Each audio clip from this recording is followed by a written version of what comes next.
जय जगन्नाथ दर्शक बंधु मु ज्योतिर्विद श्रीयुक्त मधुसूदन नायक आपण को महाशाला आस्ट्रोलॉजी को स्वागत करुच्ची। दर्शक बंधु केउं राशि व्यक्ति माने केउं रत्न धारण कले शुभ हुए आज भिडियो आसु जानिबा।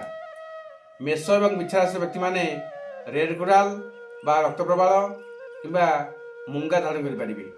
वृष किंबा तुला राशि व्यक्ति माने डायमंड अर्थात हीरा व्हाइट सफायर बा जिरकन रत्न धारण करें। मिथुन और कन्या राशि व्यक्ति माने पान्ना बा मरकतमणि रत्न धारण करें। कर्कट राशि व्यक्ति माने मून बा चंद्रकांतमणि एवं पर्ल बा मोती धारण करें।